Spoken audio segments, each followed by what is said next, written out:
Olá, amigos, irmãos e membros da classe Ciência e Defesa da Fé, sejam bem-vindos a mais um estudo nesta manhã de domingo, quando abordaremos mais um capítulo subordinado ao tema. Vejamos aqui, a gloriosa esperança da segunda vinda de Cristo. Para tanto, iniciaremos com os seguintes textos. Apocalipse 1, versículo 1, revelação de Jesus Cristo, a qual Deus lhe deu para mostrar aos seus servos as coisas que brevemente devem acontecer. E pelo seu anjo as enviou e as notificou a João, seu servo. Apocalipse 1, 3, bem-aventurados aqueles que leem e aqueles que ouvem as palavras da profecia e guardam as coisas nela escritas, pois o tempo está próximo. Hoje, então, o nosso assunto é esse aí, o intervalo entre o sexto e o sétimo selos.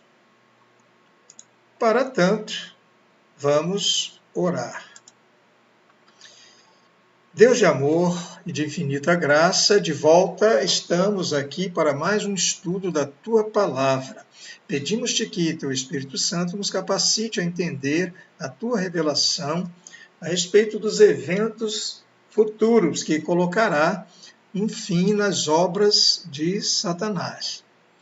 Suplicamos-te, Senhor, que visites as famílias enlutadas, vítimas da crise de saúde pública, em decorrência tanto da pandemia que assola o Brasil e o mundo, quanto também das consequências, dos efeitos do isolamento social a que estamos submetidos, que também tem trazido diversos diagnósticos e diferentes tipos de óbitos. Então, muita gente tem morrido também com outras doenças. Senhor, e também acidente. Senhor, nós também te pedimos que tu possas ter misericórdia dos que já contabilizam tantas tragédias, incluindo aqui órfãos, crianças, órfãos com perdas irreparáveis. Peço que abençoes a todos, fazendo resplandecer, Senhor, o seu rosto sobre cada um destes. E é por isso que nós oramos em nome daquele cujo nome está sobre todo nome, Jesus, única e bendita esperança nossa. Amém.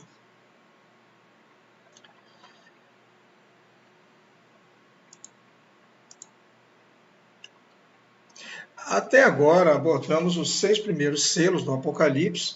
Quando o 6º selo foi aberto, fenômenos impressionantes. Nós vimos lá na semana passada, aqui na figura está mostrando o Sol, ficou preto, escureceu como silício, a Lua se tornou como sangue, e a gente viu isso lá, de repente houve a gente tomou ciência desse 6º selo, embora a gente estava tratando do 5º selo, que era a grande tribulação, mas aí tivemos que entrar no 6º selo para dar mais algumas dicas a respeito do que nós estávamos falando sobre o 5º selo. Então, e acabamos vindo também o 6º selo. Portanto, lá a gente viu que houve um grande terremoto, o céu se recolheu, o sol, como eu falei aqui, escureceu, a lua tornou-se como sangue, as estrelas precipitaram, ilhas desapareceram, E aqueles que não deram ouvidos, naturalmente, à voz de Deus e negaram a mensagem da sua palavra, seja grandes, pequenos, ricos, como diz o texto, ou pobres, servos ou livres, eles pediram aos montes que caíssem sobre eles, porque não se prepararam para a vinda do Senhor. A pergunta no final do capítulo 6 salienta ainda mais as circunstâncias difíceis dos habitantes da terra. Então, o texto de Apocalipse 6, versículo 17, Vamos ver aqui.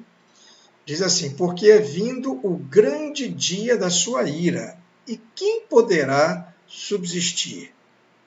Então, essa é a pergunta que a gente vai comentar um pouco aqui a partir de agora. Então, o sexto selo, ele revelou coisas assim tão terríveis, né? Podemos imaginar o que o sétimo selo vai trazer para a gente mais à frente. Quem poderá sobreviver à ira do Senhor? Entre o sexto selo do capítulo 6 e o sétimo selo lá do capítulo 8, nós temos o sétimo capítulo. Então, o sexto, nós vimos, no capítulo 6, nós vimos também o sexto selo, e para trabalhar o sétimo selo, a gente vai ter que ir lá para o oitavo capítulo. Então, por isso que agora a gente vai pegar esse capítulo, que é o sétimo, ele fica aqui como que um intervalo entre o sexto selo e o sétimo. E aí, o que vai acontecer? Ele vai preparar as pessoas, os crentes, os servos, né, para o que vai vir depois, para o que vai acontecer lá na frente. Então, esse capítulo 7, ele é uma preparação, ele é um consolo para aqueles que vão enfrentar ali aquelas coisas difíceis lá no sétimo, na abertura do sétimo selo.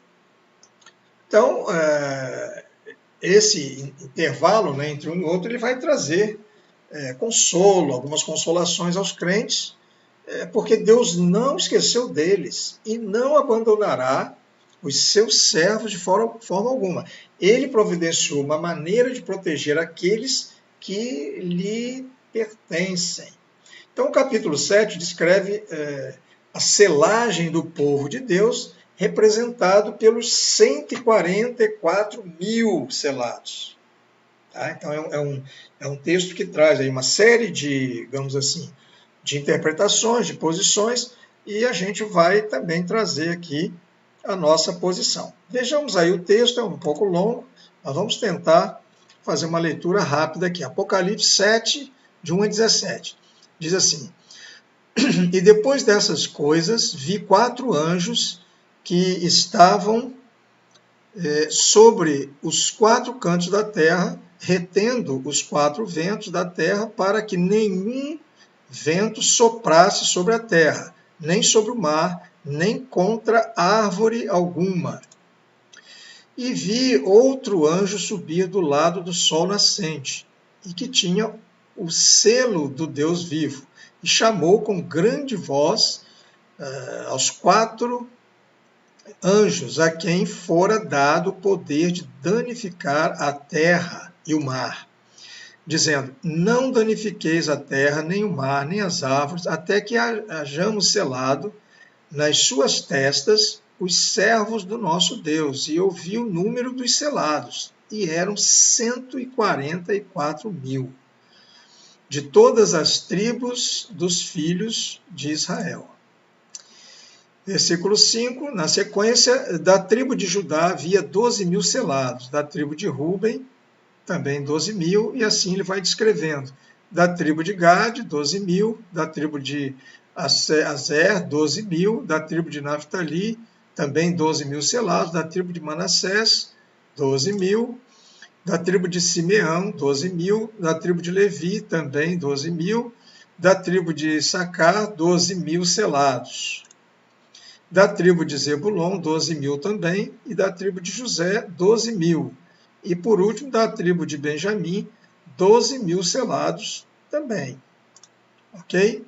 Depois dessas coisas, olhei, e eis aqui uma multidão, a qual ninguém podia contar, de todas as nações, e tribos, e povos, e línguas que estavam diante do trono, e perante o Cordeiro, trajando vestes brancas, com palmas nas suas mãos. E clamavam com grande voz, dizendo: salvação ao nosso Deus, que está assentado no trono, e ao Cordeiro. E todos os anjos estavam ao redor do trono, e dos anciãos, e dos 4 animais, e prostraram-se diante do trono sobre seus rostos, e adoraram a Deus. dizendo: Amém, louvor e glória e sabedoria e ação de graças e honra e poder e força ao nosso Deus para todos sempre. E um dos anciãos me falou, dizendo: Estes que estão vestidos de vestes brancas, quem são? E de onde vieram? E eu disse: Senhor, tu sabes. E ele disse-me: Estes são os que vieram da grande, o quê? Da grande tribulação, e lavaram as suas vestes e as branquearam no sangue do Cordeiro. Por isso estão diante do trono de Deus e servem de dia e de noite no seu templo. E aquele que está sentado sobre o trono os cobrirá com a sua sombra. Nunca mais terão fome, nunca mais terão sede, nem sol, nem calma alguma cairá sobre eles. Porque o Cordeiro que está no meio do trono os apacentará, e lhes servirá de guia para as fontes vivas das águas, e Deus limpará de seus olhos toda lágrima. Que maravilha! Então, vimos aí o texto base, né, do nosso estudo de hoje. A gente está abordando só esse capítulo 7. E ele descreve, no caso aí, a selagem do povo, né, de Deus, representado pelos 144 mil, como nós vimos. Porém, antes disso acontecer, dessa selagem, 4 anjos estão nos 4 cantos da terra. Eles têm o poder para danificar a terra, porém ainda não pode fazê-lo, visto que não receberam autorização para isso. Ainda não foi dada essa permissão. O trabalho desses anjos não se refere ao céu, tá? E sim à terra.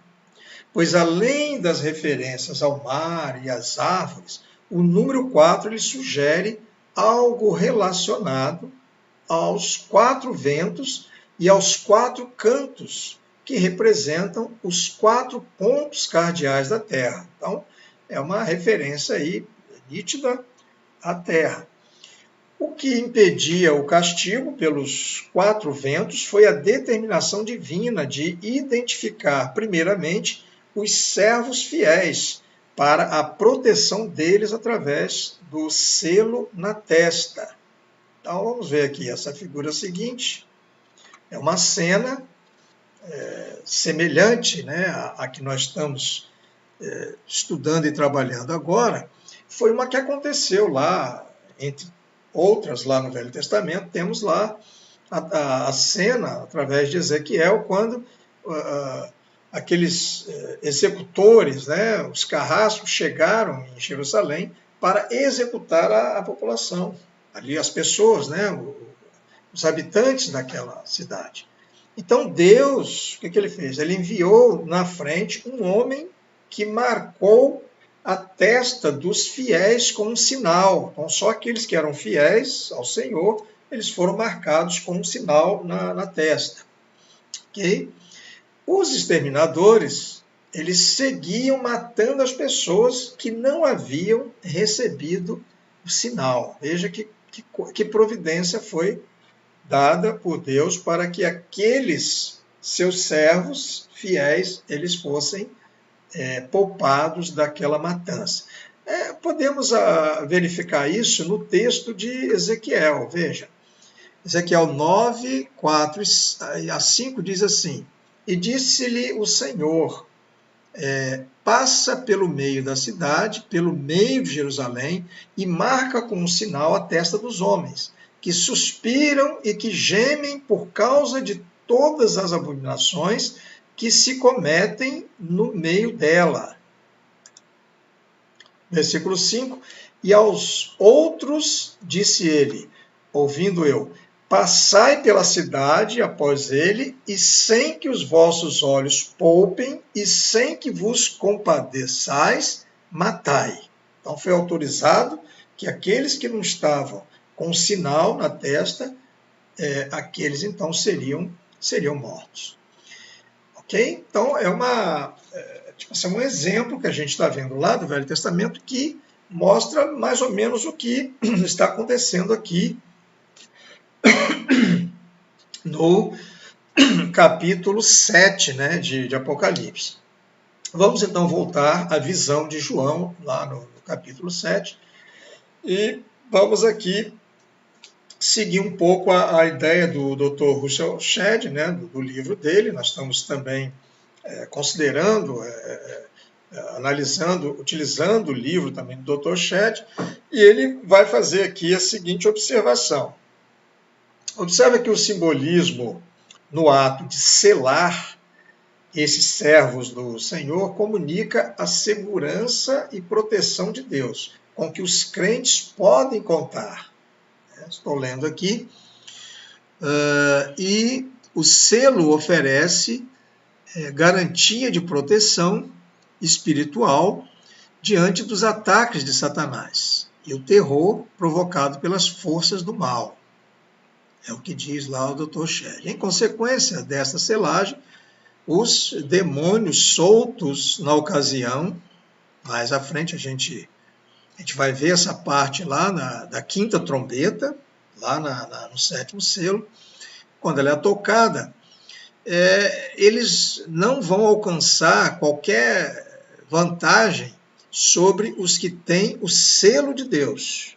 Deus vai selar, então, os fiéis, os servos, e aí eles serão poupados ali de algumas ações. Os dispensacionalistas, ainda o Dr. Shedd colocando aqui, quem são os dispensacionalistas? São aqueles que defendem, como é que eu diria? Eles defendem a ideia de que a igreja não vai participar dessa grande tribulação. Aliás, nós falamos isso lá no estudo passado, que a igreja não passaria por essa grande tribulação, ela seria poupada e, enfim, só quem participaria seria Israel, né, como povo, e, enfim, a igreja, então, não passaria. Nós respeitamos essa ideia, essas posições, né? Aliás, tem várias posições sobre isso. Nós respeitamos, mas nós não concordamos, nós temos uma outra visão, por isso que eu estou colocando aqui mais ou menos o que o Dr. Shedd fala lá no livro dele, que também eu concordo com essa posição dele. Então, continua aqui, Dr. Shedd.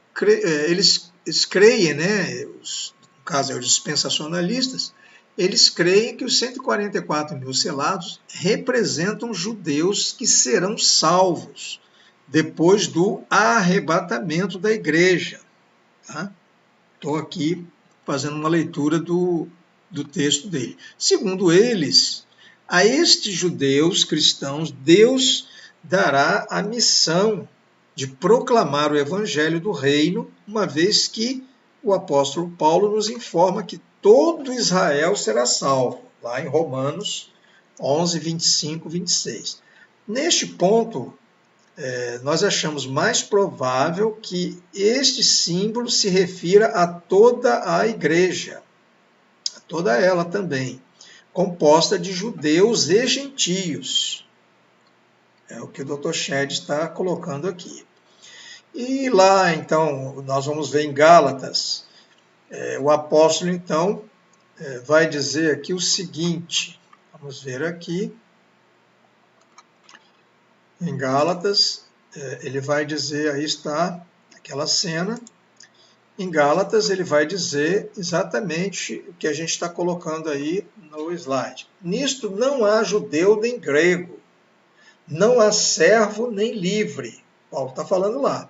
Não há macho nem fêmea, porque todos vós sois um em Cristo Jesus. Então não há por que separar aqui, né, nesse contexto, Israel ali da igreja, né, dos cristãos. Até porque muitos de Israel têm se convertido e eles já são cristãos. E eles também estão aí na mesma condição que nós. Gálatas 6,16 diz assim, e a todos quanto andarem conforme esta regra, paz e misericórdia sobre eles e sobre o Israel de Deus.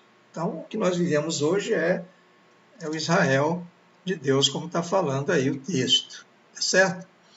Então, as 10 tribos, também chamadas tribos perdidas, do reino lá, no caso do norte, que foram levadas pelo cativeiro dos reis assírios, se espalharam e se misturaram com os gentios.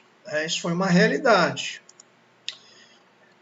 Desta forma, essas tribos não estão meramente perdidas, mas, na verdade, não existem mais como como povos identificáveis. Eles se misturaram. Por isso, concluímos que a figura dos 144 mil selados mostra a união dos crentes, judeus salvos, com a plenitude dos gentios. É a nossa situação. Todos unidos no Israel perfeito de Deus, como vimos em Gálatas 6,16. Em Apocalipse 21, 10, 16 e 17, aparecem muitos números relacionados com esses 144 mil. Então, 12 vezes 12, que dá 144. Então, são números que faz uma correlação com esse capítulo 7, lá no capítulo 21. Então, nós vamos dar uma olhadinha lá. É colocado ali para indicar as medidas lá da Nova Jerusalém, a cidade que vai descer. Então, ela tem medidas, e essas medidas coincidem aí com esse número lá dos 144 mil, tem uma correlação com 144 mil selados. E também, além da Nova Jerusalém, tem também uma figura da igreja. Então, a coisa funciona dessa forma, tem essa correlação aí. Então, o texto, ele diz assim, Apocalipse 21, 10, e levou-me em espírito a um grande alto monte e mostrou-me a grande cidade, a Santa Jerusalém, que de Deus descia do céu. Veja que ela desce. Ela não sobe, ela vai descer. E tinha um grande e alto muro com 12 portas, e nas portas 12 anjos, e nomes inscritos sobre elas, e que são os nomes das 12 tribos dos filhos de Israel.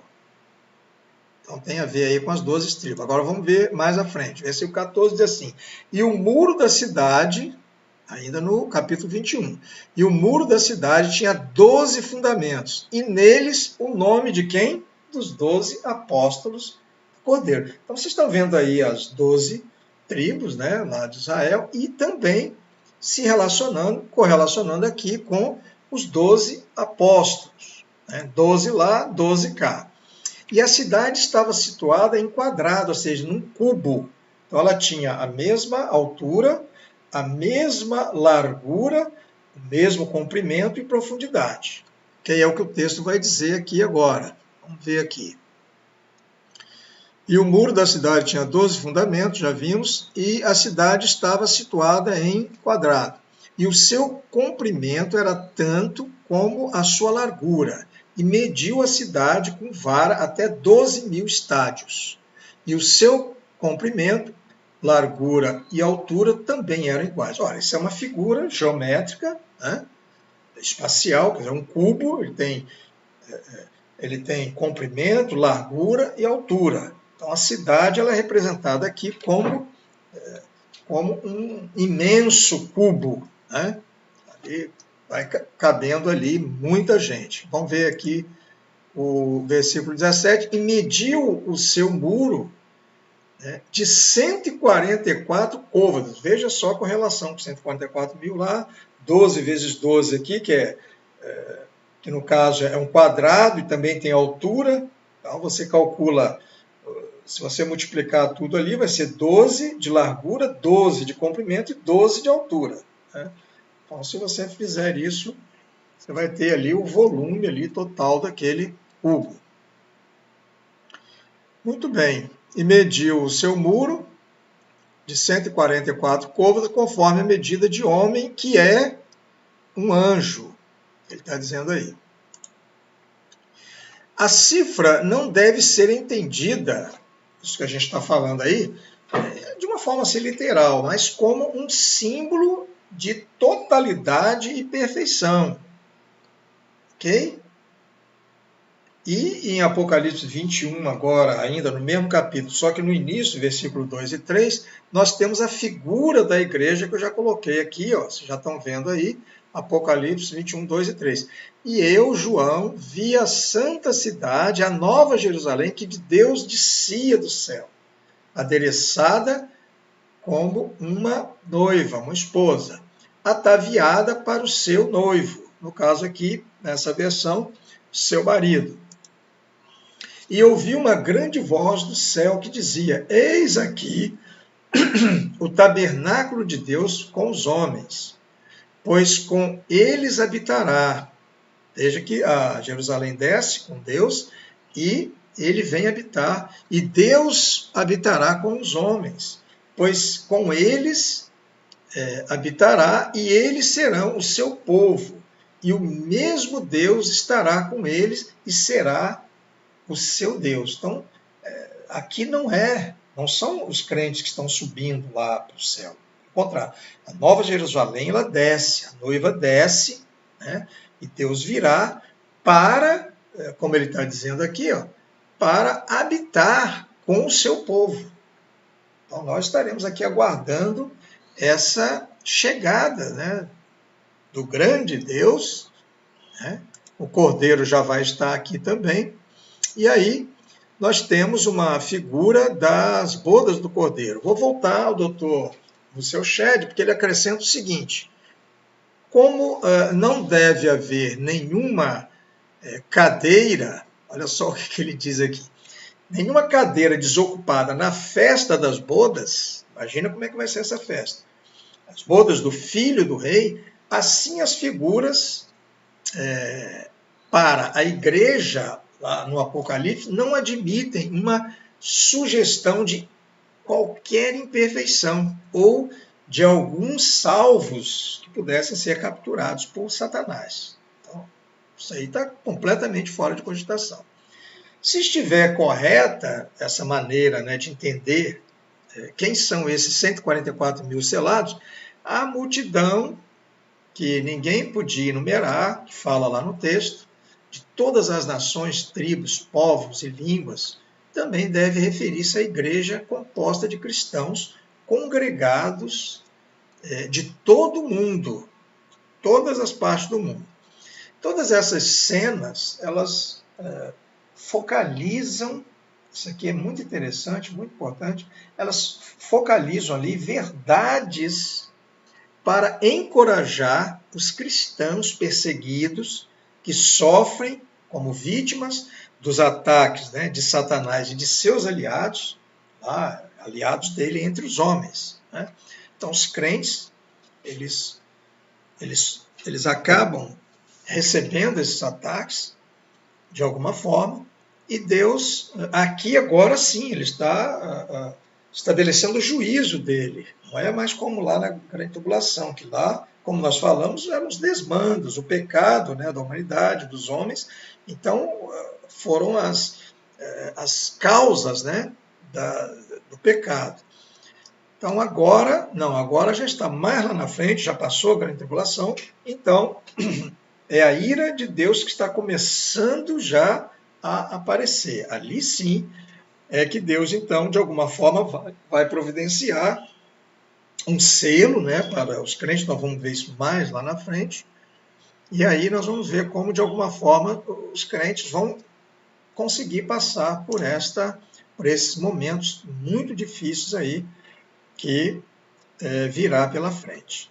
Então, dessa forma, nós estamos chegando aí ao final do nosso estudo de hoje e, para tanto, sem perder mais tempo, vamos ler aqui o nosso texto final, que diz assim, em 1 João 2, 28, diz assim: E agora, filhinhos, permanecei nele, para que, quando ele se manifestar, tenhamos confiança e não fiquemos confundidos diante dele na sua vinda. Então, queridos, tenham todos aí um ótimo domingo, uma semana abençoada, que todos possam se cuidar, né? tomar cuidado aí com a situação que vivemos e possam ter uma semana aí boa, abençoada pela frente. Um forte abraço e até o nosso próximo estudo, que será a abertura do 7º selo no capítulo 8. Até a próxima.